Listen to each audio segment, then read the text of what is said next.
국가의 운명을 건 거대한 자본을 어디에 어떤 순서로 태울 것인가. 150조 원이라는 판돈 앞에서 세계는 일본의 손을 들어줬습니다. 수소를 만들고 운송하고 선점하는 전략. 승부는 이미 끝난 듯 보였습니다. 하지만 한국은 질문을 던졌습니다. 가져오는 것 다음은 무엇인가? 길을 먼저 깐 나라와 그 위를 달릴 심장을 먼저 만든 나라. 그 순서의 차이가 미래 에너지 패권의 주인을 갈라놓았습니다. 일본의 20년 설계를 단숨에 무력화시킨 한국의 치명적인 역전극. 지금 시작합니다. 어디서 듣고 계신가요? 구독과 좋아요 잊지 마세요. 강의실 문을 열고 들어서는 순간 저는 이미 결심을 굳혔습니다. 오늘 이 강의는 제가 30년간 쌓아온 이론의 근간을 흔들 것이며 동시에 제 학자로서의 신념을 시험하는 자리가 될 것이라는 사실을 말이죠. 안녕하세요. 저는 알렉산더 크라우스입니다. 베를린 공대에서 에너지 전략을 가르치는 석좌 교수로 올해로 62세가 되었습니다. 지난 30년간 저는 단 하나의 명제를 학생들에게 가르쳐왔습니다. 에너지 패권은 공급망을 선점한 자가 가져간다는 것, 자원을 먼저 확보한 국가가 승자가 된다는 것이었죠. 석유 시대가 그랬고 천연가스 시대가 그랬으며 희토류 경쟁이 그랬습니다. 저는 데이터를 신봉하는 사람이고 냉철한 분석으로 진실을 밝혀내는 것이 학자의 본분이라 믿어왔습니다. 하지만 오늘 저는 그 이론을 수정해야 할 순간 앞에 서 있었습니다. 베를린 공대 에너지 전략 강의실은 언제나처럼 고요했지만 제 손끝은 미세하게 떨리고 있었습니다. 칠판 앞에 서서 학생들을 둘러보았습니다. 에밀리는 노트북을 열며 준비된 표정이었고 루카스는 팔짱을 낀 채 약간 회의적인 눈빛을 보내고 있었으며 하사는 평소처럼 계산기를 만지작거리고 있었습니다. 저는 천천히 입을 열었습니다. 수소는 이제 미래가 아니라 필연입니다. 2015년 파리기후 협약 이후 전 세계 195개국이 탄소 중립을 선언했고 유럽연합은 2050년까지 넷제로를 법제화했으며 미국은 인플레이션 감축법을 통해 3,690억 달러를 청정에너지에 쏟아붓기 시작했습니다. 화석 연료의 시대는 끝나가고 있었죠. 그렇다면 대안은 무엇일까요? 태양광과 풍력 같은 재생에너지가 있지만 이것들에는 치명적인 한계가 있습니다. 해가 지면 발전이 멈추고 바람이 불지 않으면 터빈이 서는 간헐성 문제 때문이죠. 더 큰 문제는 지금 시작되고 있는 AI 시대였습니다. 챗GPT 하나를 돌리는 데 필요한 전력이 구글 검색의 10배이며 데이터 센터 한 곳이 소비하는 전력은 소도시 하나와 맞먹습니다. 그리고 이 데이터 센터들은 24시간 365일 단 1초도 멈출 수 없었죠. 배터리는 어떨까요? 현재 기술로 만들 수 있는 가장 큰 배터리로도 대형 발전소의 전력을 4시간밖에 저장하지 못합니다. 도시 하나를 하루 종일 돌리려면 축구장 수십 개 크기의 배터리가 필요하고 그 비용은 천문학적입니다. 결국 인류에게는 안정적이고 대용량이며 탄소를 배출하지 않는 에너지원이 절실했습니다. 그것이 바로 수소였습니다. 수소는 우주에서 가장 풍부한 원소이며 연소 시 물만 배출하고 액화하면 엄청난 에너지 밀도를 가지며 장기간 저장이 가능합니다. 재생에너지로 물을 전기분해하면 그린 수소를 만들 수 있고 천연가스에서 추출하면서 탄소를 포집하면 블루수소를 얻을 수 있죠. 이론적으로는 완벽한 에너지원이었습니다. 문제는 누가 이 거대한 전환의 중심에 서느냐였습니다. 저는 칠판에 단 하나의 국가명을 적었습니다. 대한민국이라고요. 강의실이 순식간에 술렁였습니다.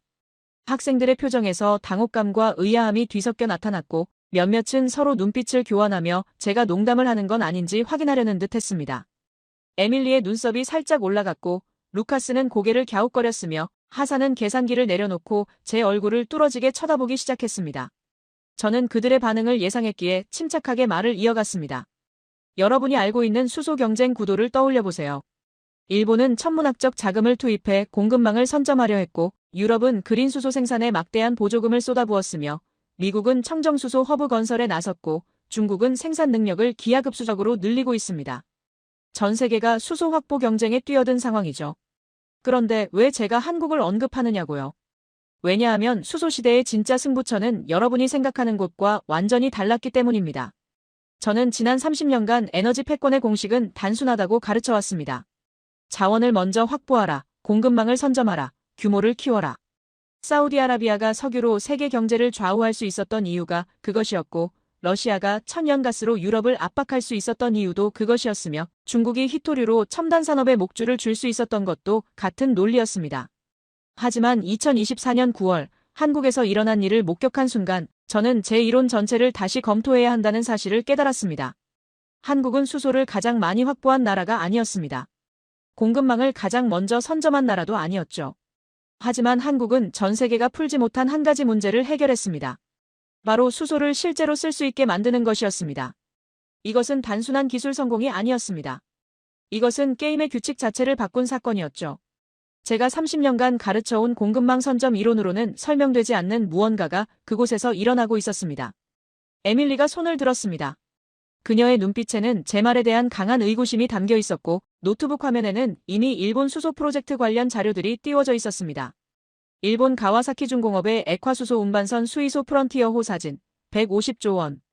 투자 규모를 보여주는 그래프, 2030년까지의 수소 공급 로드맵이 화면을 가득 채우고 있었죠. 저는 그녀가 무슨 질문을 할지 정확히 알고 있었습니다.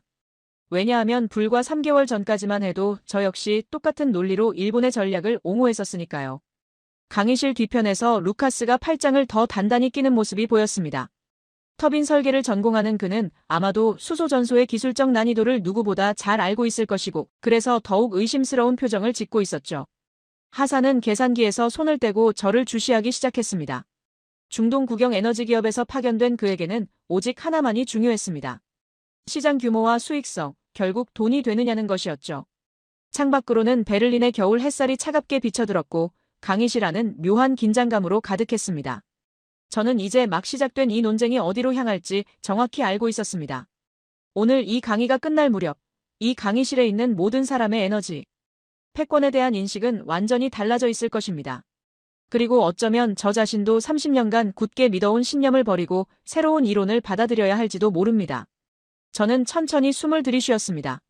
지금부터 제가 할 이야기는 단순히 한국가의 성공 사례가 아니라 산업전환의 본질이 무엇인지에 대한 근본적인 질문이 될 것이기 때문이었습니다. 수소시대의 진짜 승자는 연료를 먼저 확보한 나라가 아니라 연료를 쓰게 만드는 구조를 먼저 완성한 나라가 될 것입니다. 그리고 그 나라는 바로 한국이었습니다. 에밀리가 손을 들자마자 저는 고개를 끄덕였습니다. 그녀는 노트북 화면을 돌려 프로젝터에 연결했고 곧 강의실 앞 스크린에 일본 수소 프로젝트의 화려한 자료들이 펼쳐졌습니다. 액화수소 운반선 수이소 프론티어호가 파란 바다를 가르는 사진, 150조 원이라는 숫자가 굵게 표시된 투자 규모. 그래프, 2030년까지의 수소 공급 로드맵이 차례로 나타났죠. 교수님, 죄송하지만 이해가 되지 않습니다. 에밀리의 목소리에는 확신이 가득했습니다. 저는 지난 1년간 일본의 수소 전략을 연구해왔고 그들의 접근 방식이야말로 가장 합리적이라고 판단했습니다. 일본은 이미 2017년부터 세계 최초로 국가 차원의 수소 기본 전략을 수립했고 2050년 탄소 중립을 달성하기 위해 150조 원이라는 천문학적 자금을 투입했습니다. 이것은 단순한 투자가 아니라 에너지 패권을 선점하기 위한 국가 전략이었죠. 그녀는 화면을 넘기며 설명을 이어갔습니다. 일본 정부는 2023년 6월 수소 기본 전략을 개정하며 2040년까지 수소 공급량을 연간 1200만 톤으로 확대한다는 목표를 세웠습니다. 이를 위해 호주, 브루나이, 사우디아라비아, 칠레 등 전 세계 주요 수소 생산국들과 장기 공급 계약을 체결했고 액화수소 운송 인프라에만 수조 원을 쏟아부었습니다. 가와사키 중공업이 건조한 수이소 프론티어호는 세계 최초의 액화수소 운반선으로 영하 253도의 극저온에서 수소를 안전하게 운송할 수 있는 기술을 확보했죠. 저는 에밀리의 설명을 조용히 들으며 고개를 끄덕였습니다. 그녀가 제시하는 모든 데이터는 정확했고 논리 역시 탄탄했습니다.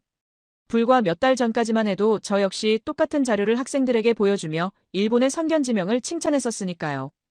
에밀리는 계속해서 말했습니다. 더 중요한 것은 공급망 확보입니다. 일본은 단순히 수소를 구매하는 것이 아니라 생산시설에 직접 투자하고 있습니다.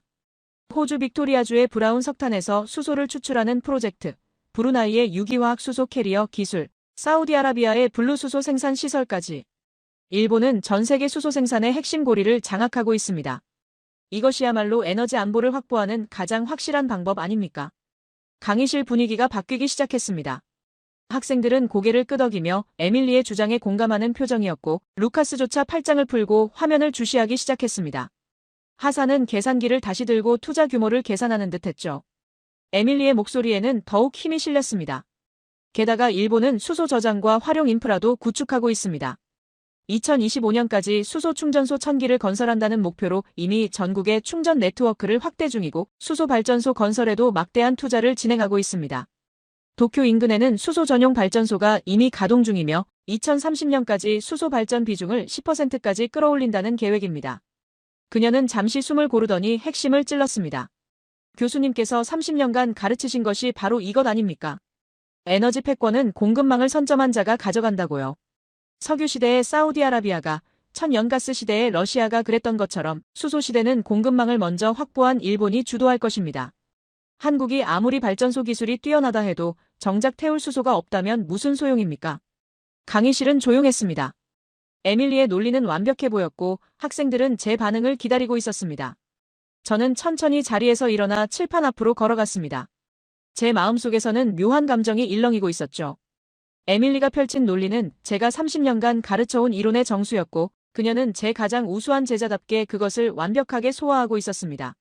하지만 바로 그 순간 저는 제가 왜 오늘 이 강의실에 섰는지를 다시 떠올렸습니다. 에밀리의 논리는 틀리지 않았습니다. 다만 불완전했을 뿐이죠. 그녀는 그리고 제가 에너지 전환에서 가장 중요한 질문 하나를 놓치고 있었습니다. 저는 칠판에 분필을 들었습니다. 에밀리, 훌륭한 분석입니다.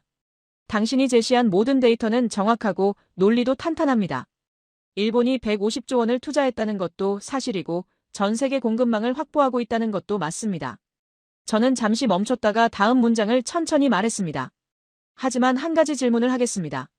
그 수소를 어디서 쓸 건가요? 에밀리의 표정이 살짝 굳었습니다. 저는 칠판에 큰 글씨로 적었습니다. 전기는 어디서 만드는가? 그리고 학생들을 돌아보며 말했습니다. 수소를 확보하는 것은 절반입니다. 나머지 절반은 그것을 안전하게, 효율적으로, 경제적으로 태워서 전기를 만드는 구조입니다. 그리고 바로 여기에 일본이, 그리고 전 세계가 직면한 진짜 문제가 숨어 있습니다. 강의실의 공기가 다시 긴장으로 물들기 시작했습니다. 학생들은 제 다음 말을 기다리며 자세를 고쳐 앉았고 에밀리는 노트북 화면을 응시한 채 입술을 깨물고 있었습니다. 루카스의 눈빛이 날카로워졌고 하사는 계산기를 내려놓고 메모를 시작했죠. 저는 천천히 말을 이어갔습니다. 지금부터 우리가 살펴볼 것은 공급의 문제가 아닙니다. 사용의 문제입니다.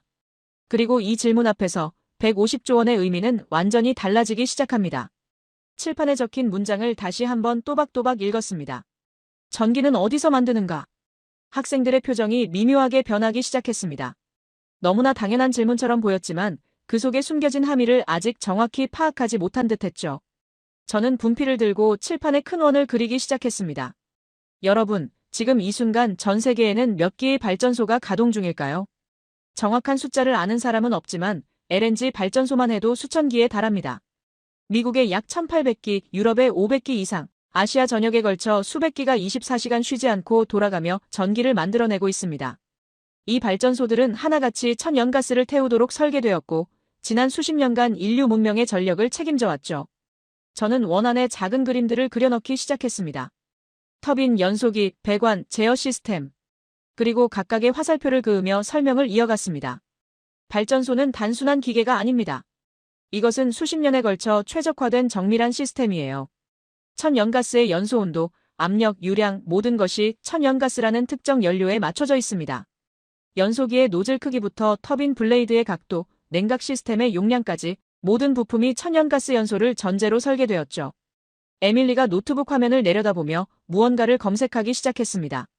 루카스는 팔짱을 끼고 칠판의 그림을 뚫어지게 쳐다보고 있었고 하사는 메모를 하다 말고 펜을 멈춘 채 제 말에 집중하고 있었습니다. 그렇다면 수소는 어떨까요? 저는 칠판 옆에 또 다른 원을 그렸습니다. 수소는 천연가스와 완전히 다른 연료입니다. 연소 속도가 천연가스보다 8배 빠르고 화염 온도는 100도 이상 높으며 분자 크기는 훨씬 작아서 미세한 틈으로도 누출됩니다. 더 중요한 것은 역화 현상입니다. 수소는 연소 속도가 너무 빠르기 때문에 불꽃이 연소기 안쪽으로 역류할 수 있고 이것이 발생하면 발전소 전체가 폭발할 수 있습니다. 강의실이 조용해졌습니다. 학생들은 제 말의 의미를 하나씩 이해하기 시작한 듯 보였습니다. 저는 두 개의 원을 손가락으로 가리키며 다음 문장을 천천히 발음했습니다. 그러니까 일본이 아무리 수소를 확보해도 그것을 태울 발전소가 없다면 무용지물입니다. 기존 LNG 발전소에 수소를 그냥 넣을 수는 없습니다. 폭발하거든요. 루카스가 처음으로 입을 열었습니다. 그렇다면 새로운 수소 전용 발전소를 건설하면 되지 않습니까? 그의 목소리에는 여전히 회의가 섞여 있었지만 동시에 진지한 질문이기도 했습니다. 저는 고개를 끄덕이며 대답했습니다. 좋은 질문입니다, 루카스. 그렇다면 비용을 계산해 봅시다. 저는 칠판에 숫자들을 적기 시작했습니다. 대용량 LNG 발전소 한 기를 새로 짓는 데 드는 비용은 약 1조 원에서 2조 원입니다. 부지 확보, 설계, 건설, 시운전까지 최소 5년에서 7년이 걸리죠. 그리고 전 세계에 LNG 발전소가 수천 기 있다고 했습니다. 만약 이 모든 발전소를 수소 전용으로 새로 지어야 한다면 필요한 비용은 수천조 원이 될 것입니다. 하산이 계산기를 두드리더니 낮은 신음소리를 냈습니다. 그는 숫자의 의미를 정확히 파악한 듯 했습니다. 저는 설명을 이어갔습니다. 더 큰 문제는 시간입니다. 2050년까지 탄소 중립을 달성해야 하는데 그때까지 남은 시간은 25년입니다. 만약 발전소 한 기를 짓는데 7년이 걸린다면 지금 당장 시작해도 3번밖에 교체할 수 없습니다. 게다가 건설 중에도 전기는 계속 공급되어야 하므로 기존 발전소를 그대로 가동하면서 새 발전소를 지어야 합니다. 이것은 현실적으로 불가능한 시나리오입니다. 에밀리가 화면에서 눈을 떼고 질문했습니다. 그렇다면 혼소는 어떻습니까? 천연가스와 수소를 섞어서 태우는 방식이요. 일본도 그 방식을 연구하고 있다고 알고 있습니다. 저는 고개를 끄덕였습니다. 맞습니다. 혼소는 하나의 해결책처럼 보입니다. 실제로 많은 국가들이 이 방식을 시도하고 있죠. 하지만 저는 칠판의 퍼센트 기호들을 적기 시작했습니다. 문제는 혼소 비율입니다. 기존 LNG 발전소에서 수소 혼소율은 보통 5%에서 20% 수준입니다. 일본이 목표로 하는 최대치가 30% 정도죠. 이것이 의미하는 바가 무엇일까요? 탄소 배출이 30% 줄어든다는 뜻입니다. 좋은 성과처럼 보이지만 여전히 70%의 탄소를 배출하고 있다는 뜻이기도 합니다. 저는 학생들의 얼굴을 하나씩 바라보았습니다. 2050년 탄소 중립 목표를 기억하십니까? 넷제로, 즉 배출량 제로를 의미합니다. 30% 감축이 아니라 100% 제거를 말하는 것입니다. 그렇다면 혼소는 과도기적 해결책일 뿐 최종 답이 될 수 없습니다. 결국 우리에게 필요한 것은 100% 수소 전소입니다. 강의실의 분위기가 무겁게 가라앉았습니다. 학생들은 이제 문제의 본질을 이해하기 시작한 듯 했습니다. 수소를 확보하는 것은 시작일 뿐이고 진짜 난관은 그것을 안전하게, 효율적으로, 경제적으로 사용하는 것이었죠. 저는 칠판의 두 원 사이에 큰 X자를 그었습니다. 이것이 바로 전 세계 에너지 산업이 직면한 딜레마입니다. 한쪽에는 수천 기의 LNG 발전소가 있고 다른 한쪽에는 수소라는 새로운 연료가 있습니다. 하지만 둘은 서로 호환되지 않습니다.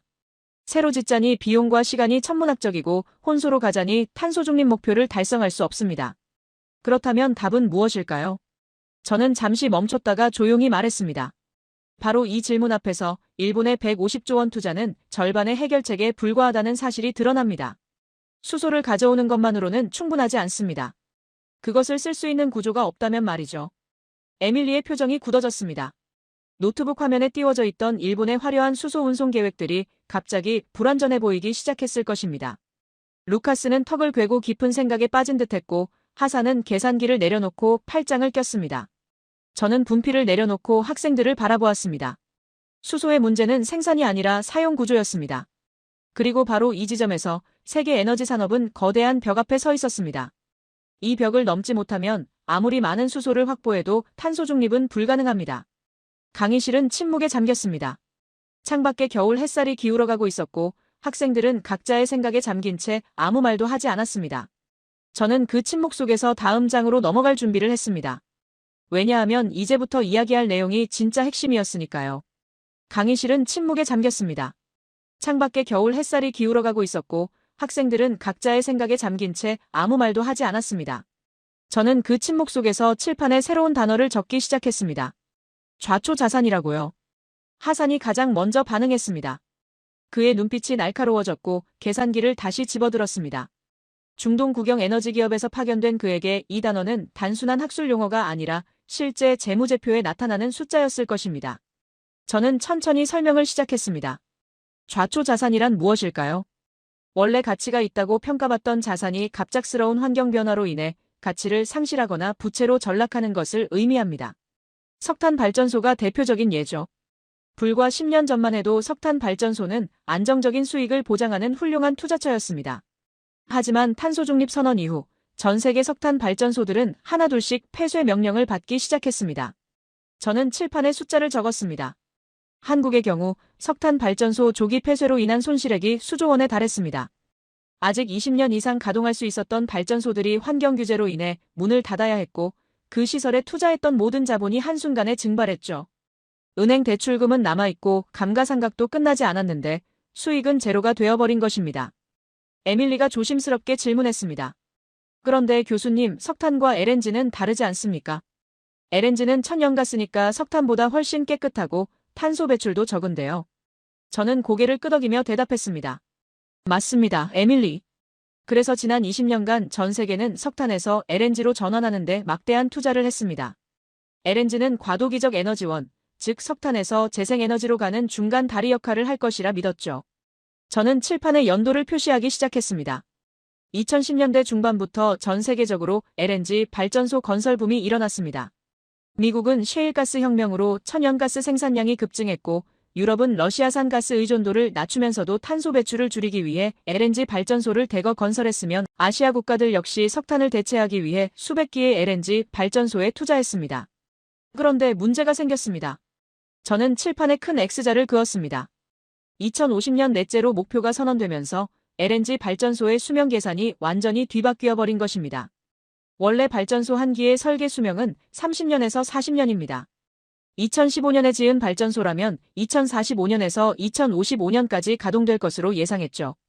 하지만 2050년 이후로는 화석 연료 사용이 사실상 불가능합니다.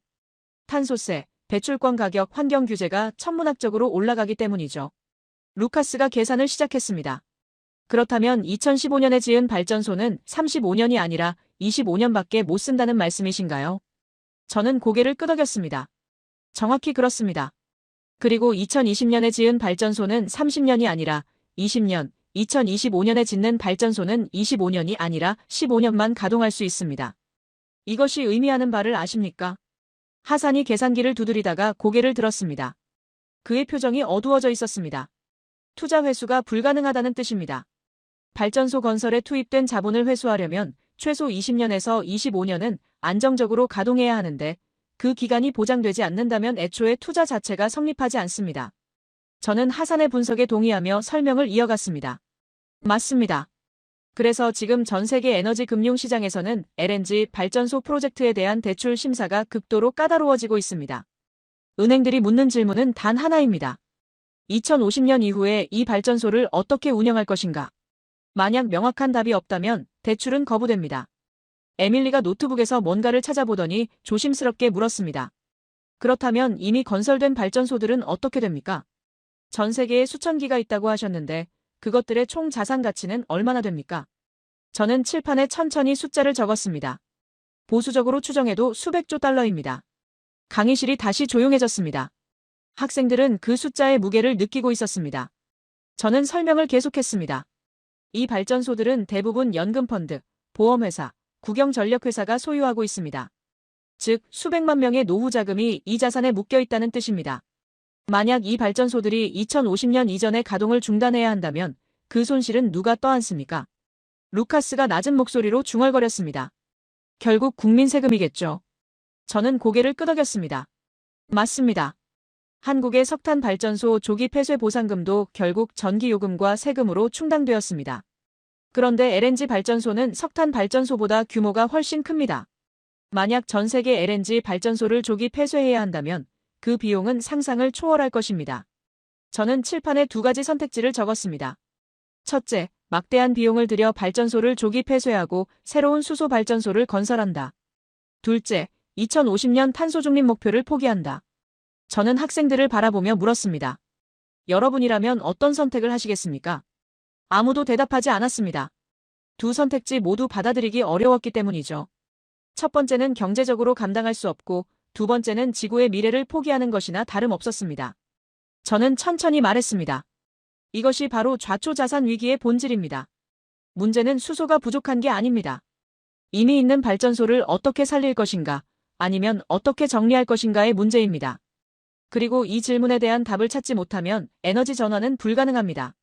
하산이 계산기를 내려놓으며 말했습니다. 결국 핵심은 경제성이군요. 아무리 환경이 중요해도 수백조 달러의 손실을 감수할 수 있는 나라는 없습니다. 저는 동의하며 고개를 끄덕였습니다. 정확합니다. 그래서 전 세계는 딜레마에 빠졌습니다. 탄소 중립을 달성해야 하지만 그 과정에서 기존 자산을 모두 포기할 수는 없는 상황이었죠. 에밀리가 조용히 물었습니다. 그렇다면 해결책은 없습니까? 저는 잠시 침묵했다가 대답했습니다. 있습니다. 하지만 그 해결책은 공급망을 확보하는 것이 아니라 기존 발전소를 살리는 방법을 찾는 것이었습니다. 수소를 가져오는 것보다 훨씬 어려운 과제였죠. 강의실에는 무거운 긴장감이 흘렀습니다. 학생들은 이제 문제의 실체를 완전히 이해한 듯 했습니다. 일본의 150조 원 투자도, 유럽의 대규모 보조금도, 미국의 청정수소 허브도 모두 절반의 해결책에 불과했던 것입니다. 진짜 문제는 수소를 어떻게 공급하느냐가 아니라 기존 인프라를 어떻게 전환하느냐였습니다. 저는 분필을 내려놓고 학생들을 바라보았습니다. 그리고 바로 이 지점에서 한국의 접근 방식이 완전히 달랐다는 사실을 말씀드려야겠습니다. 창밖에 햇살이 완전히 기울었고 강의실은 어스름한 빛에 잠겨 있었습니다. 그리고 바로 이 지점에서 한국의 접근 방식이 완전히 달랐다는 사실을 말씀드려야겠습니다. 저는 칠판을 지우고 새로운 문장을 적기 시작했습니다. 질문이 달랐다고요. 학생들의 시선이 일제히 칠판으로 향했습니다. 저는 왼쪽에 하나의 질문을 적었습니다. 어떻게 수소를 확보할 것인가? 그리고 오른쪽에 또 다른 질문을 적었습니다. 어떻게 수소를 쓰게 만들 것인가? 두 문장은 비슷해 보였지만 그 안에 담긴 사고방식은 완전히 달랐습니다. 저는 첫 번째 질문을 가리키며 설명했습니다. 일본은 그리고 대부분의 국가들은 이 질문에서 출발했습니다. 수소 시대가 온다면 먼저 수소를 확보해야 한다. 생산지를 선점하고 운송 루트를 장악하며 저장 인프라를 구축한다. 이것은 매우 합리적인 접근입니다. 석유 시대에도 천연가스 시대에도 통했던 방식이었으니까요. 에밀리가 고개를 끄덕였습니다. 그녀는 여전히 이 논리가 타당하다고 생각하는 듯 했습니다. 저는 설명을 이어갔습니다. 하지만 이 접근 방식에는 하나의 전제가 숨어 있습니다. 수소를 확보하기만 하면 시장은 자연스럽게 형성될 것이라는 가정이죠. 공급이 수요를 창출한다는 논리입니다. 저는 두 번째 질문을 가리켰습니다. 반면 한국은 정반대 방향에서 시작했습니다. 수소를 아무리 많이 가져와도 그것을 태울 곳이 없다면 무용지물이다. 그렇다면 먼저 수소를 쓸 수 있는 구조를 만들어야 한다. 이것이 한국의 출발점이었습니다. 루카스가 손을 들었습니다. 그런데 교수님, 그 차이가 왜 중요합니까? 결국 둘 다 필요한 것 아닙니까? 공급도 있어야 하고 사용 구조도 있어야 하는 것 아닌가요? 저는 미소를 지으며 대답했습니다. 훌륭한 질문입니다, 루카스. 물론 둘 다 필요합니다. 하지만 어디서부터 시작하느냐에 따라 전체 전략이 완전히 달라집니다. 저는 칠판에 화살표를 그리기 시작했습니다. 일본의 방식을 보십시오. 먼저 150조 원을 투자해서 수소 공급망을 구축합니다. 호주에서 액화수소를 싣고 오고 브루나이에서 유기화학 캐리어를 확보하며 사우디에서 블루수소를 계약합니다. 그런 다음 이 수소를 어디에 쓸 것인지 고민합니다. 발전소를 새로 지을까, 혼소를 시도할까, 아니면 수소차 충전소를 늘릴까. 저는 화살표의 끝에 물음표를 여러 개 그렸습니다. 문제는 여기서 발생합니다. 수소는 이미 확보했는데 정작 그것을 대규모로 사용할 수 있는 인프라가 준비되어 있지 않습니다. 새로운 발전소를 짓자니 수조 원이 들고 기존 발전소는 수소를 못 태우며 혼소는 탄소 중립 목표를 달성할 수 없습니다. 결국 확보한 수소가 창고에 쌓이게 됩니다.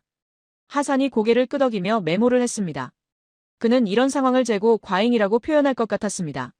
저는 이제 오른쪽 질문으로 시선을 옮겼습니다. 반면 한국의 접근을 보십시오. 한국은 먼저 물었습니다. 전 세계에 이미 수천 기의 LNG 발전소가 있다. 이것들을 그냥 버리기에는 자산 가치가 너무 크고 새로 짓기에는 비용과 시간이 부족하다. 그렇다면 이 발전소들을 수소로 전환할 수 있는 방법은 없을까? 만약 그것이 가능하다면 수소 수요는 폭발적으로 증가할 것이다. 에밀리가 노트북을 보며 조용히 물었습니다. 그런데 교수님, 아까 말씀하시길 기존 발전소에 수소를 그냥 넣으면 폭발한다고 하지 않으셨습니까? 저는 고개를 끄덕였습니다. 맞습니다. 그래서 한국은 다른 질문을 했습니다. 발전소 전체를 바꾸지 않고 일부만 바꿔서 수소를 태울 수는 없을까? 저는 칠판에 발전소 그림을 다시 그렸습니다. 발전소는 여러 부품으로 구성되어 있습니다. 터빈, 발전기, 냉각 시스템, 제어 장치, 송전 설비, 그리고 연소기. 저는 연소기 부분에 동그라미를 쳤습니다. 한국은 이렇게 생각했습니다. 문제가 되는 건 연소 부분이다. 수소는 천연가스보다 연소 속도가 빠르고 온도가 높으니까 연소기가 견디지 못하는 것이다. 그렇다면 연소기만 바꾸면 되지 않을까? 루카스가 눈을 크게 떴습니다. 그는 터빈 설계를 전공하는 만큼 이 아이디어의 의미를 즉시 파악한 듯 했습니다. 연소기만 교체한다는 말씀이십니까? 나머지 설비는 그대로 두고요. 저는 고개를 끄덕였습니다. 정확합니다. 터빈은 그대로, 발전기는 그대로, 송전망도 그대로. 오직 연소기만 수소에 맞게 새로 설계해서 교체하는 것입니다. 하산이 계산기를 다시 집어들었습니다. 그렇다면 비용이 획기적으로 줄어들겠군요. 발전소 전체를 새로 짓는 게 아니라 부품 하나만 교체하는 것이니까. 저는 동의하며 말했습니다. 맞습니다. 그리고 시간도 엄청나게 단축됩니다. 새 발전소 건설에 7년 걸리는 것과 달리 연소기 교체는 몇 개월이면 가능합니다. 게다가 발전소 가동을 중단할 필요도 없습니다. 정기 점검 기간에 교체하면 되니까요. 에밀리가 화면을 스크롤하며 무언가를 찾고 있었습니다. 그녀는 회의적인 표정으로 물었습니다. 하지만 교수님, 그게 정말 가능합니까? 수소는 아까 말씀하신 대로 폭발 위험이 있고 역화 현상도 있다고 하셨잖아요. 연소기만 바꾼다고 그 문제들이 다 해결됩니까? 저는 잠시 침묵했습니다. 에밀리의 질문은 핵심을 찔렀습니다. 이것이야말로 한국이 직면했던 가장 큰 기술적 도전이었으니까요. 저는 천천히 대답했습니다. 쉽지 않았습니다. 사실 거의 불가능에 가까웠죠. 전 세계 어느 나라도 성공하지 못했던 기술이었습니다. 저는 칠판의 퍼센트 수치들을 적기 시작했습니다. 대부분의 국가들이 도전한 혼소율을 보십시오. 일본 30%, 독일 25%, 미국 20%. 이것도 대단한 성과입니다. 하지만 한국은 다른 목표를 세웠습니다. 저는 100이라는 숫자를 크게 적었습니다. 100% 수소 전소. 강의실이 다시 조용해졌습니다. 학생들은 그 숫자의 의미를 이해하고 있었습니다. 30%와 100% 사이에는 단순한 수치 차이가 아니라 완전히 다른 차원의 기술적 난이도가 존재했습니다. 저는 설명을 이어갔습니다. 바로 여기서 한국과 일본의 전략이 갈라졌습니다. 일본은 수소를 먼저 확보하고 그것을 30%씩 조금씩 섞어 쓰는 방식을 택했습니다. 안전하고 현실적인 접근이죠. 하지만 한국은 달랐습니다. 한국은 100% 전소를 목표로 삼았고 그것을 달성하기 위해 기존 발전소 구조를 완전히 재설계하는 방향을 선택했습니다. 루카스가 중얼거렸습니다. 그건 엄청난 도박 아닙니까? 실패하면 투자한 돈이 다 날아가는데. 저는 고개를 끄덕였습니다. 맞습니다. 엄청난 위험이 따르는 선택이었죠. 하지만 성공한다면 그 파급력은 상상을 초월할 것이었습니다. 저는 칠판의 두 질문을 다시 가리켰습니다. 정리하겠습니다. 일본은 어떻게 가져올까를 고민했고 한국은 어떻게 쓰게 만들까를 고민했습니다. 일본은 공급망 확보에 150조 원을 쏟았고 한국은 사용구조 혁신에 집중했습니다. 일본은 30% 혼소를 목표로 했고 한국은 100% 전소를 목표로 했습니다. 하산이 조용히 말했습니다. 결국 시장 창출의 문제로군요. 일본은 공급을 만들어 놓고 시장이 생기길 기다렸지만 한국은 수요를 먼저 만들어서 시장을 강제로 형성시킨 것입니다. 저는 미소를 지었습니다. 정확한 분석입니다. 하산. 에밀리가 노트북을 닫으며 물었습니다. 그렇다면 한국은 어떻게 그 불가능해 보이는 기술을 완성했습니까? 저는 칠판에 마지막 문장을 적었습니다. 그것이 바로 다음 이야기입니다. 창밖은 이미 어두워져 있었고 강의실 형광등 불빛만이 밝게 빛나고 있었습니다. 학생들의 눈빛은 처음과 달리 진지함으로 가득했고 그들은 이제 한국의 전략이 왜 다른지를 이해하기 시작한 듯 했습니다. 저는 칠판에 새로운 단어를 적었습니다. 레트로핏이라고요. 루카스가 즉시 반응했습니다. 개조라는 뜻입니까? 기존 설비를 업그레이드하는 것을 말하는 건가요? 저는 고개를 끄덕이며 대답했습니다. 정확합니다. 레트로핏은 기존 시설을 철거하지 않고 핵심 부품만 교체해서 성능을 향상시키는 기술을 의미합니다. 자동차로 치면 엔진만 바꾸는 것과 같죠. 차체는 그대로 두고 내연기관 엔진을 전기모터로 교체하는 것입니다. 저는 칠판의 발전소 구조도를 다시 그리기 시작했습니다. 이번에는 더 세밀하게 각 부분을 표시했습니다. LNG 발전소의 핵심 구조를 보십시오. 가장 바깥에는 건물과 부지가 있고 그 안에 터빈이 있으며 터빈에 연결된 발전기가 있습니다. 그리고 터빈 앞쪽에 연소기가 위치하고 있죠. 연소기는 연료를 태워서 고온 고압의 가스를 만들어내고 이 가스가 터빈을 돌리며 터빈이 발전기를 구동시켜 전기를 생산합니다. 에밀리가 화면을 보며 질문했습니다. 그런데 교수님, 연소기만 바꾼다는 게 그렇게 간단한 일입니까? 연소 온도가 달라지면 터빈도 견디지 못하는 것 아닌가요? 저는 그녀의 통찰력에 감탄하며 대답했습니다. 훌륭한 지적입니다, 에밀리. 바로 그것이 핵심 기술이었습니다. 저는 연소기 부분을 확대해서 그렸습니다. 한국이 개발한 건 단순한 연소기 교체가 아니었습니다. 수소 전용 연소기를 새로 설계한 것이죠. 이 연소기는 세 가지 핵심 기술이 들어갑니다. 첫째, 역화 방지 시스템. 수소는 연소 속도가 빠르기 때문에 화염이 연소기 안쪽으로 역류할 수 있는데 이를 막기 위해 특수 설계된 노즐과 유량 제어 시스템이 필요했습니다. 저는 칠판에 화살표를 그리며 설명을 이어갔습니다. 둘째, 온도 제어 기술. 수소 화염은 천연가스보다 100도 이상 높기 때문에 기존 터빈이 견딜 수 있는 온도로 낮춰야 했습니다. 이를 위해 질소를 주입하거나 증기를 혼합하는 방식으로 연소 온도를 조절했죠. 셋째, 질소산화물 저감 기술. 고온 연소 시 질소산화물이 대량 발생하는데 이것 역시 환경 규제 기준을 통과해야 했습니다. 하산이 메모를 하다가 손을 들었습니다. 그렇다면 연소기 교체 비용은 얼마나 됩니까? 새 발전소를 짓는 것보다 훨씬 저렴하다고 하셨는데 구체적인 숫자가 궁금합니다. 저는 칠판에 숫자를 적기 시작했습니다. 새로운 수소 발전소를 건설하는 비용이 발전소 한 기당 약 1조 원에서 2조 원이라고 했습니다. 반면 레트로핏 방식은 연소기와 관련 제어 시스템만 교체하므로 비용이 약 1,000억 원에서 2,000억 원 수준입니다. 저는 두 숫자 사이에 화살표를 그었습니다. 10분의 1 수준이죠. 그리고 공사 기간도 7년이 아니라 6개월에서 1년이면 충분합니다. 루카스가 눈을 빛냈습니다. 경제성이 완전히 다르네요. 그렇다면 전 세계 LNG 발전소를 모두 레트로핏으로 전환한다면 새로 짓는 것보다 수천조 원을 절약할 수 있다는 말씀이십니까? 저는 고개를 끄덕였습니다. 정확합니다. 그리고 더 중요한 것은 시간입니다. 2050년까지 25년밖에 남지 않았는데 모든 발전소를 새로 지을 시간이 없습니다. 하지만 레트로핏 방식이라면 가능합니다. 에밀리가 조심스럽게 물었습니다. 그런데 교수님, 왜 다른 나라들은 이 방법을 시도하지 않았습니까? 일본도, 독일도, 미국도 이런 접근을 하지 않은 이유가 있지 않을까요? 저는 잠시 침묵했습니다. 그녀의 질문은 핵심을 찔렀습니다. 저는 천천히 대답했습니다. 두 가지 이유가 있었습니다. 첫째는 기술적 난이도였습니다. 혼소와 전소는 완전히 다른 차원의 문제입니다. 30% 혼소는 기존 연소기를 약간 수정해서 가능하지만 100% 전소는 연소기 전체를 새로 설계해야 합니다. 수소만으로 안정적인 연소를 유지하면서 동시에 역화를 방지하고 온도를 제어하며 질소산화물을 줄이는 것.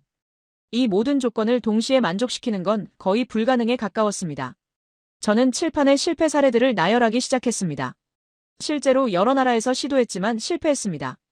독일의 한 연구소는 수소 전소 실험 중 역화 현상으로 연소기가 파손되었고, 일본의 어느 프로젝트는 질소산화물 배출이 기준치를 초과해서 중단되었으며, 미국의 시범 사업은 연소 불안정으로 인해 터빈 효율이 급격히 떨어졌습니다.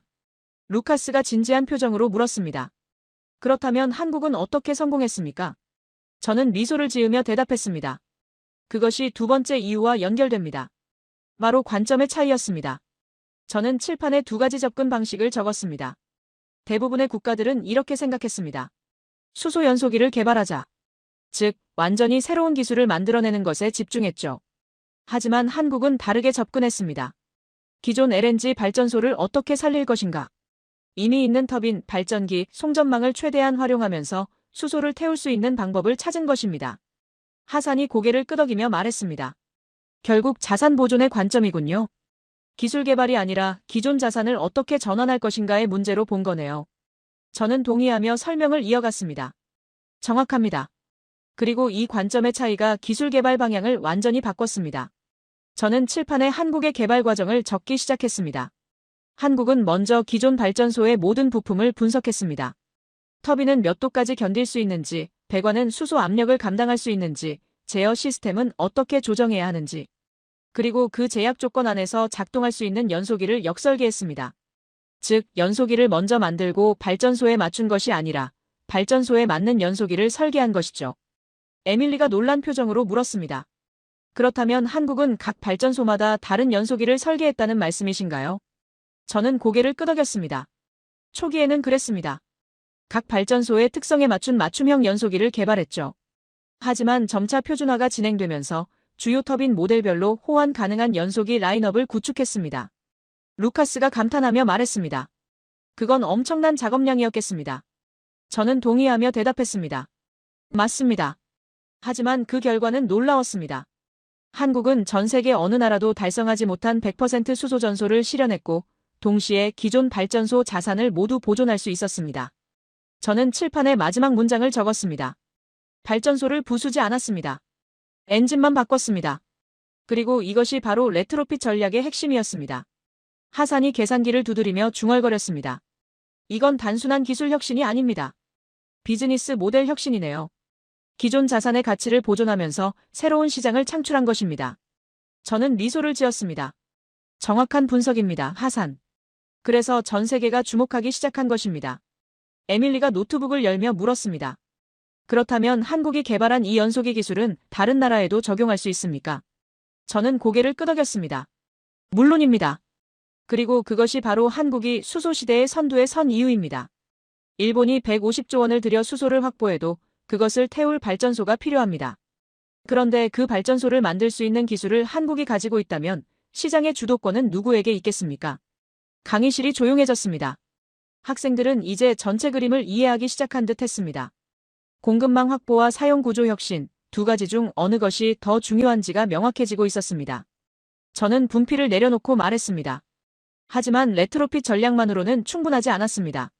진짜 게임 체인저는 따로 있었습니다. 창밖은 완전히 어두워져 있었고 강의실 안은 집중된 침묵으로 가득했습니다. 하지만 레트로핏 전략만으로는 충분하지 않았습니다. 진짜 게임 체인저는 따로 있었습니다. 저는 칠판에 새로운 숫자들을 적기 시작했습니다. 루카스가 앞으로 몸을 기울이며 집중했습니다. 그는 터빈 설계 전공자답게 이제부터 나올 이야기가 기술의 핵심이라는 것을 알고 있었습니다. 저는 칠판 왼쪽에 59.5%라고 적고 오른쪽에 100%라고 적었습니다. 2024년 2월 한국 서부발전은 태안화력 9호기에서 첫 번째 시도를 시작했습니다. 목표는 59.5% 수소 혼소였죠. 천연가스 40.5%와 수소 59.5%를 섞어서 태우는 것이었습니다. 이것만 해도 세계적으로 높은 수준이었습니다. 대부분의 국가들이 20%에서 30% 수준에 머물러 있었으니까요. 에밀리가 질문했습니다. 왜 하필 59.5%였습니까? 60%가 아니라요. 저는 미소를 지으며 대답했습니다. 좋은 질문입니다. 그것은 계산된 숫자였습니다. 연구팀이 시뮬레이션을 수백 번 돌린 결과 59.5%가 기존 터빈이 안정적으로 견딜 수 있는 한계치였기 때문이죠. 1%라도 더 올리면 진동이 발생하고 연소 불안정이 시작될 수 있었습니다. 저는 설명을 이어갔습니다. 2024년 2월 첫 점화가 이루어졌습니다. 연구진들은 숨을 죽이고 모니터를 지켜봤죠. 연소기에 불이 붙고 터빈이 돌아가기 시작했으며 발전기가 전기를 만들어냈습니다. 초기 데이터는 안정적이었습니다. 온도, 압력, 진동, 모든 수치가 정상 범위 안에 있었죠. 하산이 메모를 하며 물었습니다. 그렇다면 성공한 겁니까? 저는 고개를 저었습니다. 아직 아닙니다. 진짜 시험은 지금부터였습니다. 발전소는 24시간 365일 돌아가야 합니다. 몇 시간 작동하는 것과 몇 달간 안정적으로 가동하는 건 완전히 다른 문제죠. 저는 칠판에 타임라인을 그리기 시작했습니다. 2월부터 5월까지 3개월간 59.5% 혼소 운전이 계속되었습니다.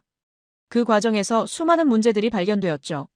특정 부하 구간에서 진동이 증가한다거나 야간 온도가 떨어지면 연소 효율이 낮아진다거나 습도가 높은 날 질소산화물 배출이 증가하는 등의 문제들이었습니다. 루카스가 고개를 끄덕였습니다. 실제 운전 데이터를 모으는 과정이었군요. 저는 동의하며 말했습니다. 정확합니다.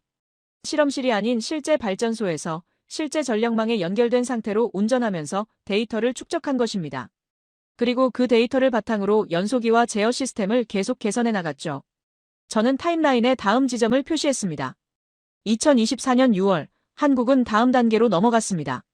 75% 혼소 테스트였죠. 이제 천연가스는 25%만 남기고 나머지 75%를 수소로 채웠습니다. 저는 학생들을 바라보며 말했습니다. 이 구간이 가장 위험했습니다. 에밀리가 긴장한 표정으로 물었습니다. 왜 위험했습니까? 저는 칠판에 화학식을 적기 시작했습니다. 수소 비율이 75%를 넘어가면 연소 특성이 천연가스보다 수소에 가까워집니다. 연소 속도가 급격히 빨라지고 화염 온도가 치솟으며 역화 위험이 기하급수적으로 증가하죠. 실제로 6월 초 첫 테스트에서 역화 징후가 감지되었고 즉시 가동을 중단해야 했습니다. 강의실이 조용해졌습니다. 학생들은 그 순간의 긴박함을 상상하고 있었습니다. 저는 설명을 이어갔습니다. 연구진은 다시 돌아가서 연소기 노즐 각도를 0.5도 조정했습니다. 연료 분사 압력을 3% 높였고 냉각 공기 유량을 미세하게 조절했습니다. 그리고 일주일 후 다시 시도했죠. 하산이 조용히 말했습니다. 엄청난 인내심이 필요했겠군요. 저는 고개를 끄덕였습니다. 맞습니다. 이것은 단순한 기술 개발이 아니라 끈질긴 실험과 개선의 반복이었습니다. 그리고 마침내 6월 말 75% 혼수 안정화에 성공했습니다. 저는 타임라인의 다음 단계를 표시했습니다. 2024년 7월부터 8월, 한국은 마지막 도전을 시작했습니다. 100% 수소 전소였죠. 이제 천연가스는 완전히 제거하고 오직 수소만으로 터빈을 돌리는 것이었습니다. 루카스가 숨을 죽이며 물었습니다. 그게 가능했습니까? 아까 말씀하시길 전 세계 어느 나라도 성공하지 못했다고 하셨는데요. 저는 잠시 침묵했다가 천천히 대답했습니다. 2024년 9월 17일 태안화력 9호기는 인류 역사상 최초로 대용량 LNG 발전소에서 100% 수소 전소를 달성했습니다. 저는 칠판에 그날의 데이터를 적기 시작했습니다. 출력 400메가와트, 연속 운전 72시간, 터빈 효율 98.2%, 연소 안정성 정상 범위 유지. 그리고 가장 중요한 수치, 질소산화물 배출량 9ppm. 에밀리가 깜짝 놀라며 소리쳤습니다. 9ppm이요. 세계 환경 기준이 200ppm이라고 하셨잖아요. 저는 고개를 끄덕이며 대답했습니다. 맞습니다. 한국은 기준치의 20분의 1 수준을 달성한 것입니다. 이것은 단순히 기준을 통과한 게 아니라 완전히 새로운 차원의 청정 기술이었죠. 저는 칠판에 비교 데이터를 적었습니다. 일본의 목표치 200ppm, 독일의 실험 결과 150ppm, 미국의 시범 사업 180ppm, 그리고 한국 9ppm. 저는 학생들을 바라보며 말했습니다. 어떻게 이것이 가능했을까요? 루카스가 대답했습니다. 연소 온도 제어 기술이겠죠. 아까 말씀하신 질소 주입이나 증기 혼합 방식으로요. 저는 미소를 지으며 말했습니다. 부분적으로 맞습니다. 하지만 한국이 개발한 건 그 이상이었습니다. 저는 칠판에 새로운 다이어그램을 그렸습니다. 한국 연구진은 다층 연소 시스템을 개발했습니다. 연소기를 여러 구역으로 나누고 각 구역마다 온도와 압력을 다르게 설정한 것이죠.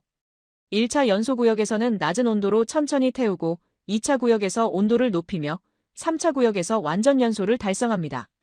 이렇게 단계적으로 연소하면 질소산화물 생성을 최소화하면서도 높은 효율을 유지할 수 있었습니다. 하산이 감탄하며 말했습니다. 그건 완전히 새로운 연소 이론 아닙니까? 저는 고개를 끄덕였습니다. 맞습니다. 한국은 단순히 부품을 교체한 것이 아니라 연소과학의 새로운 영역을 개척한 것입니다. 그리고 그 결과는 놀라웠죠. 저는 칠판에 마지막 타임라인을 그렸습니다. 2024년 9월 17일 첫 성공 이후 10월까지 연속 운전 시간을 늘려갔습니다. 72시간, 일주일, 2주, 한 달. 그리고 마침내 안정적인 상업 운전이 가능하다는 것이 증명되었습니다. 에밀리가 노트북을 보며 말했습니다. 이건 단순한 기술 성공이 아니네요. 전 세계 에너지 산업의 판도를 바꿀 수 있는 혁신입니다. 저는 동의하며 대답했습니다. 정확합니다. 왜냐하면 이제 전 세계 수천 기의 LNG 발전소가 수소로 전환될 수 있다는 가능성이 열렸으니까요. 루카스가 계산을 하며 말했습니다. 그렇다면 좌초자산 위기가 해결되는 건가요? 발전소를 폐쇄하지 않아도 되고 새로 짓지 않아도 되며 그냥 연소기만 교체하면 탄소 중립을 달성할 수 있다면요. 저는 고개를 끄덕였습니다. 바로 그것입니다. 한국이 만든 건 단순한 기술이 아니라 해결책이었습니다. 하산이 조용히 말했습니다. 이제 일본의 150조 원 투자가 다르게 보이기 시작하네요. 수소를 확보해도 태울 곳이 없었는데 이제 한국 기술을 쓰면 기존 발전소를 모두 활용할 수 있습니다. 결국 시장의 주도권은 기술을 가진 쪽에 있는 거군요. 저는 칠판에 마지막 문장을 적었습니다. 한국은 7개월 만에 59.5%에서 100%로 불가능을 가능으로 만들었습니다. 그리고 질소산화물 9ppm이라는 세계 기록을 세웠습니다. 에밀리가 노트북을 닫으며 조용히 말했습니다. 저는 잘못 생각하고 있었습니다. 공급망이 전부가 아니었네요. 저는 그녀를 부드럽게 바라보며 대답했습니다. 당신만 그렇게 생각한 게 아닙니다. 저 역시 30년간 그렇게 가르쳐 왔으니까요. 학생들은 각자의 생각에 빠져 있었고 저는 이제 마지막 결론을 이야기할 시간이 되었다는 것을 알고 있었습니다. 저는 천천히 칠판으로 걸어가 오늘 강의 내내 적어왔던 모든 내용을 지우기 시작했습니다. 깨끗해진 칠판 앞에서 저는 한참을 서 있었습니다. 62년을 살아오면서 그중 30년을 에너지 패권 이론을 가르치며 보낸 제 인생이 지금 이 순간 새로운 국면을 맞이하고 있었습니다. 손에 쥔 분필이 미세하게 떨리고 있었지만 저는 더 이상 주저하지 않았습니다. 저는 칠판에 단 하나의 문장을 적었습니다. 나는 틀렸다. 학생들이 일제히 고개를 들었습니다. 에밀리의 눈이 커졌고 루카스는 숨을 멈춘 듯 보였으며 하산은 계산기를 내려놓고 저를 응시했습니다. 저는 그들을 천천히 둘러보며 말을 이어갔습니다. 나는 30년 동안 여러분에게 그리고 수천 명의 학생들에게 하나의 진리를 가르쳐왔습니다. 에너지 패권은 공급망을 선점한 자가 가져간다고 말이죠. 사우디아라비아를 보라, 러시아를 보라, 중국을 보라. 자원을 먼저 확보하고 운송 루트를 장악하며 저장시설을 구축한 자들이 승자가 되었다고 가르쳤습니다. 저는 칠판에 그동안의 역사를 간단히 적었습니다. 1970년대 오일 쇼크, 사우디의 석유 패권, 2000년대 러시아의 가스 전쟁, 유럽 에너지 위기, 2010년대 중국의 히토류 독점, 첨단 산업 장악. 저는 이 모든 사례를 분필로 가리키며 말했습니다. 이것들은 모두 사실입니다. 부인할 수 없는 역사적 증거들이죠. 그래서 저는 일본의 전략이 옳다고 믿었습니다. 150조 원을 투자해서 수소 공급망을 선점하는 것, 그것이야말로 합리적인 접근이라고 판단했습니다. 에밀리, 당신이 오늘 제시한 논리는 제가 30년간 가르쳐온 이론의 정수였습니다. 그리고 저는 당신을 자랑스럽게 생각합니다. 왜냐하면 당신은 제 가르침을 완벽하게 이해하고 있었으니까요. 에밀리가 고개를 숙였습니다. 그녀의 눈가가 붉어지고 있었습니다. 저는 부드럽게 말을 이어갔습니다. 하지만 오늘 저는 그 이론을 수정해야 합니다. 왜냐하면 한국이 보여준 것은 완전히 다른 패러다임이었기 때문입니다. 저는 칠판을 가로지르는 선을 그었습니다. 왼쪽에는 과거라고 적고 오른쪽에는 미래라고 적었습니다. 과거의 에너지 패권은 자원 확보의 게임이었습니다. 석유가 묻혀있는 땅을 차지하고 가스관을 먼저 깔며 광산을 선점하는 것. 공급을 장악하면 수요는 따라올 수밖에 없었죠. 왜냐하면 대체제가 없었기 때문입니다. 저는 미래 쪽을 가리켰습니다. 하지만 수소 시대는 다릅니다. 수소는 우주에서 가장 풍부한 원소이고 물만 있으면 어디서든 만들 수 있으며 생산 기술도 이미 확립되어 있습니다. 문제는 공급이 아니었습니다. 문제는 전환이었죠. 루카스가 조심스럽게 말했습니다. 기존 인프라를 어떻게 바꾸느냐의 문제였다는 말씀이시군요. 저는 고개를 끄덕이며 대답했습니다. 정확합니다. 전 세계에는 수천 기의 LNG 발전소가 있고 수백조 달러의 자산이 묶여 있으며 수백만 명의 노후 자금이 걸려 있습니다. 이것을 어떻게 할 것인가? 버릴 것인가 살릴 것인가? 바로 이 질문이 수소시대의 진짜 승부처였습니다. 저는 칠판에 두 가지 선택지를 적었습니다. 일본의 선택, 공급망 선점 후 인프라 구축. 한국의 선택, 인프라 전환 후 수요 창출. 저는 두 선택지를 비교하며 설명했습니다. 일본은 전통적인 방식을 택했습니다. 먼저 수소를 확보하고 그 다음 사용처를 찾는 것. 하지만 사용처를 만드는 데는 천문학적인 비용과 시간이 필요했고 좌초자산 문제를 해결할 수 없었습니다. 결국 150조 원을 투자했지만 정작 수소를 대규모로 쓸 수 있는 구조는 만들어지지 않았습니다. 반면 한국은 역발상을 했습니다. 먼저 기존 발전소를 수소로 전환할 수 있는 기술을 개발하고 그것이 가능해지면 수소 수요는 자연스럽게 폭발할 것이라고 본 것이죠. 그리고 실제로 그렇게 되었습니다. 한국이 100% 전소에 성공한 순간 전 세계 모든 LNG 발전소가 잠재적 수소 시장으로 바뀌었습니다. 하산이 메모를 하며 말했습니다. 결국 시장 설계의 문제였군요. 일본은 공급을 만들고 시장이 생기길 기다렸지만 한국은 수요 구조를 먼저 만들어서 시장을 강제로 형성시킨 것입니다. 저는 감탄하며 대답했습니다. 완벽한 분석입니다. 하산. 바로 그것입니다. 저는 칠판에 새로운 문장을 적었습니다. 패권은 자원을 먼저 확보한 자가 아니라 자원을 쓰게 만드는 구조를 만든 자가 가져간다. 강의실이 조용해졌습니다. 저는 학생들을 하나씩 바라보며 말을 이어갔습니다. 여러분, 이것이 제가 30년 만에 깨달은 진실입니다. 석유 시대에는 유전을 가진 자가 이겼고 천연가스 시대에는 가스관을 가진 자가 이겼습니다. 하지만 수소 시대는 다릅니다. 수소를 가장 많이 확보한 나라가 아니라 수소를 가장 효율적으로 쓸 수 있게 만든 나라가 승자가 됩니다. 에밀리가 조용히 물었습니다. 그렇다면 일본의 150조 원 투자는 실패한 건가요? 저는 고개를 저으며 대답했습니다. 아닙니다. 일본의 투자는 여전히 중요합니다. 수소 공급망은 반드시 필요하니까요. 다만 그것만으로는 충분하지 않다는 것입니다. 공급과 사용, 둘 다 필요하지만 사용 구조를 먼저 만든 쪽이 게임의 규칙을 정하게 됩니다. 루카스가 말했습니다. 그렇다면 이제 일본도 한국의 기술이 필요하겠네요. 한국이 개발한 레트로픽 기술과 100% 전소 연소기가 없으면 일본이 확보한 수소를 제대로 쓸 수가 없으니까요. 저는 고개를 끄덕였습니다. 바로 그것입니다. 그래서 지금 전 세계가 한국을 주목하고 있는 것입니다. 저는 칠판의 마지막 문장을 적기 시작했습니다. 제 손은 더 이상 떨리지 않았고 오히려 확신에 차 있었습니다. 저는 학생들을 향해 돌아서며 천천히 말했습니다. 나는 30년 동안 공급망이 먼저라고 가르쳤습니다. 자원을 확보하고 운송 루트를 장악하며 저장 시설을 구축하라고 말했습니다. 그것이 에너지 패권을 잡는 길이라고 믿었습니다. 그러나 오늘 수정합니다. 패권은 자원을 먼저 확보한 자가 아니라 자원을 쓰게 만드는 구조를 만든 자가 가져갑니다. 공급망을 장악하는 것보다 사용 구조를 설계하는 것이 더 중요합니다. 시장을 기다리는 것보다 시장을 창출하는 것이 더 강력합니다. 이번에는 한국입니다. 강의실은 완전한 침묵에 잠겼습니다. 에밀리는 눈물을 닦고 있었고 루카스는 깊은 생각에 빠져 있었으며 하사는 계산기를 내려놓은 채 저를 바라보고 있었습니다. 창밖의 어둠은 완전히 내려앉았고 베를린의 밤은 고요했습니다. 저는 분필을 내려놓고 천천히 말했습니다. 오늘 강의는 여기까지입니다. 여러분이 오늘 배운 것은 단순히 한국의 성공 사례가 아닙니다. 산업전환의 본질이 무엇인지, 패권이 어떻게 이동하는지, 그리고 학자로서 우리가 어떻게 진실 앞에 겸손해야 하는지였습니다. 저는 가방을 들고 강의실을 나서려다 멈춰섰습니다. 그리고 마지막으로 한마디를 덧붙였습니다. 에밀리, 당신의 논리는 틀리지 않았습니다. 다만 불완전했을 뿐입니다. 루카스, 당신의 기술적 의심은 정당했습니다. 그것이 바로 과학적 태도니까요. 하산, 당신의 경제 분석은 탁월했습니다. 시장을 이해하는 사람만이 진정한 변화를 만들 수 있습니다. 저는 문 앞에서 돌아서며 학생들을 마지막으로 바라보았습니다.